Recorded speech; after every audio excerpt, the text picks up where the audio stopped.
স্মরণ করো সেই সময়ের কথা যখন আইয়ুব তার রবকে ডেকে বলেছিল, আমি অসুস্থ আর তুমি তো রহমান রহিম দয়াময়। ভাষাটা দেখেন কি সুন্দর।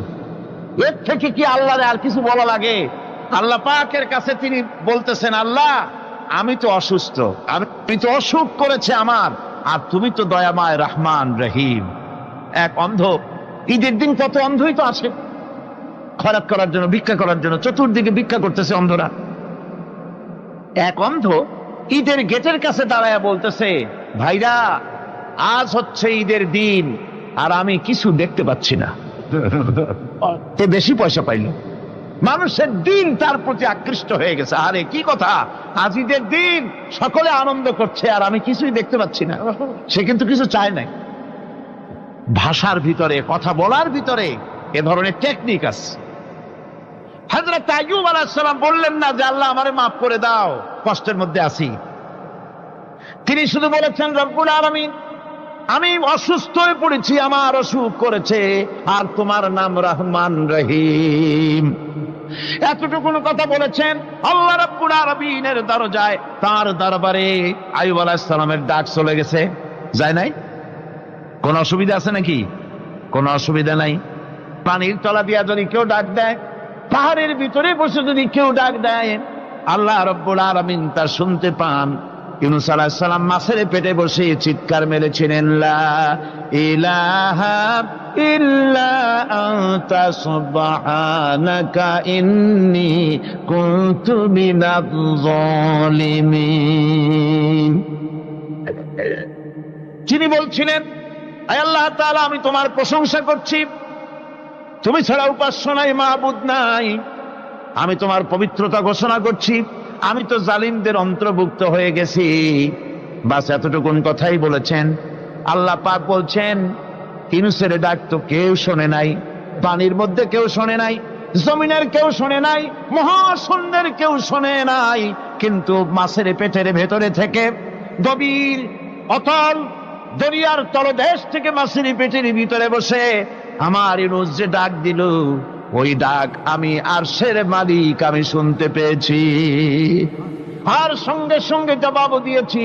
ফাস্তাজাবনা লাহু ওয়া নাজ্জাইনাহু মিনাল গাম্মি ওয়া কাযালিকা নুজিল মুমিনিন।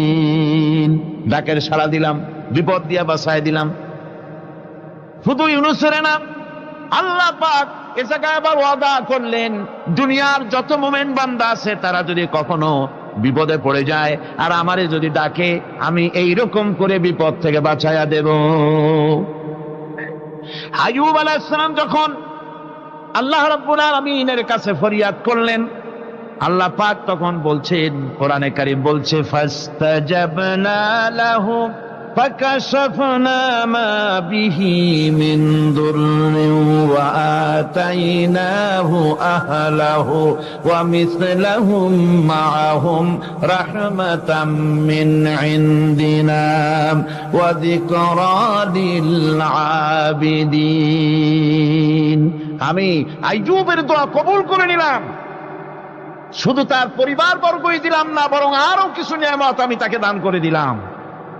এবং তাই জন্য যেহেতু তারা ছিল আমার অনুগত বান্দা, আমার বাধ্যগত, আমি এই জন্য রহম করেছি, সমস্ত রোগ শোক আমি মাফ করে দিয়েছি।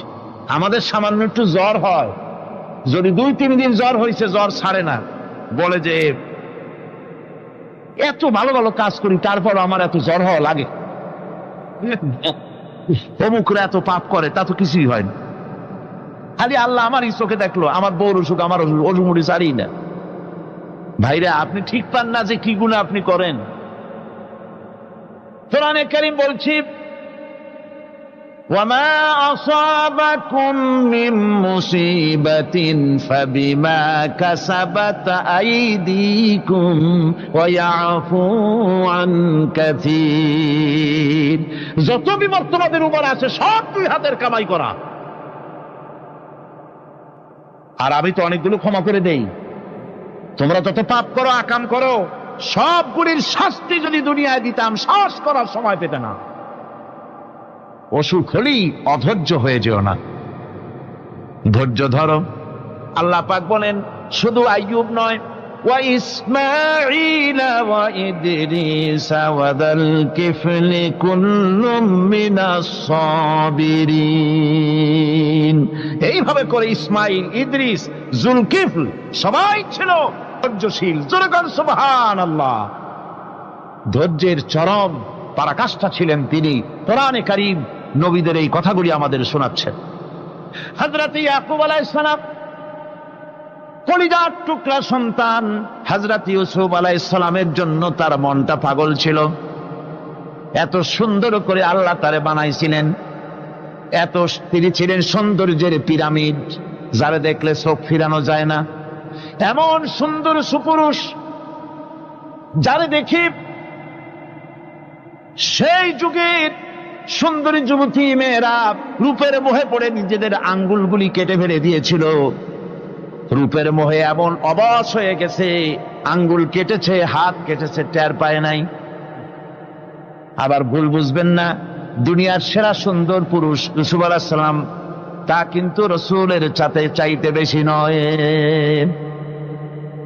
হযরত উম্মুল মুমিনিন আয়েশা রাদিয়াল্লাহু তাআলা আনহা তিনি বলেছেন, যেই সব সুন্দরী রমণীরা ইউসুফ আলাইহিস সালামকে দেখে রূপের মোহে পড়ে নিজেদের আঙ্গুলগুলো কেটে ফেলেছিল, ওরা যদি আমার হাবিবকে দেখতো, ওরা যদি আল্লাহ রাসূলকে দেখতো, তাহলে হাত কাটতে কাটতে কোন ফাঁকে দে কলিজা কেটে ফেলে দিত, ওরা টের পেত না।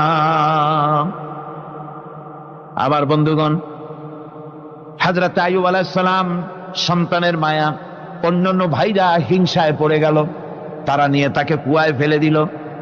সেখান থেকে তারা একটা ছাগল বা কোনো পশু জবাহ করে তার রক্ত মাখাইয়া জামা এনে হাজির করে দিল হযরত ইয়াকুব আলাইহিস সালামের সামনে, যে তারে নিয়ে খেলা করতে গিয়েছিলাম, আমরা খেলায় লিপ্ত ছিলাম, বাগে খাইয়া ফেলাইছে। এগুলি কি গপ্প? এগুলি কি কোরআন? আল্লাহ পাক শোনাচ্ছেন, বিশ্ববাসীকে শোনাইছেন। সূরা ইউসুফের চাইতে এত সুন্দর উপাখ্যান গোটা পৃথিবীতে আর নাই। সুবহানাল্লাহ। অনেকে ইউসুফ জুলাইখার কেসা খুব মজা করে পড়ে, ফুর্তি করে, প্রেমের গল্প পড়ে। এটা কোনো প্রেমের গল্প নয়। ইউসুফ আলাইহিস সালাম, জুলাইখা ইউসুফ আলাইহিস সালামের জন্য কাঁদতে কাঁদতে চোখ কানা হয়ে গেছে। এরপর ইউসুফ আলাইহিস সালাম জুলাইখারে পাওয়ার জন্য পাগল হয়ে গেছে। নাউজুবিল্লাহ, এটা হয়নি কখনো। তিনি আল্লাহর পয়গম্বর। আর আল্লাহ কেমনে তারে বাঁচিয়েছেন? যখন জুলাইখা ঘরের ভিতরে সুন্দর করে যৌন উন্মাদনামূলক চিত্র অঙ্কিত করে ঘরের মধ্যে আটকায় দিয়েছে, তালা লাগায় দিয়েছে, আর নিজে যৌন দীপক কাপড় চোপড় পরেছে না পরার মতোই। সে যুগের সুন্দরী মেয়ে জুলাইখা। তার কুপ্রবৃত্তিকে চরিতার্থ করার জন্য আহ্বান করা হয়েছে। হযরত ইউসুফ আলাইহিস সালাম লক্ষ্য করে দেখলেন এমন জায়গায় এখান থেকে পালাবার তো পথ নাই, দরজা বন্ধ করে দিয়েছে। তিনি শুধু তখন কেবলমাত্র আল্লাহ রব্বুল আলামিনকে ভয় করলেন। আল্লাহকে ভয় করে আল্লাহর নাম নিয়ে যখন তালাবদ্ধ দরজার দিকে দৌড় দিয়েছেন, আল্লাহ রব্বুল আলামিন আপন কুদরতে তালাগুলি খুলে দরজা তার জন্য উন্মুক্ত করে দিলেন। ইউসুফ আলাইহিস সালামকে ফালাই দিয়ে এভাবে করে কাপড় এনে দিল তার সামনে, রক্তমাখা কাপড় পেয়ে হযরত ইয়াকুব আলাইহিস সালাম সন্তানদের মুখে কাহিনী শুনে তিনি কি বললেন? কোরআনে কারীম তা কোট করেছে। তিনি চিক দিলেন না, ফাল দিলেন না, ফিট হয়ে পড়লেন না। তিনি বললেন, কলিজার টুকরা সন্তান তার মরার খবর শুনেছেন। তিনি বললেন কি?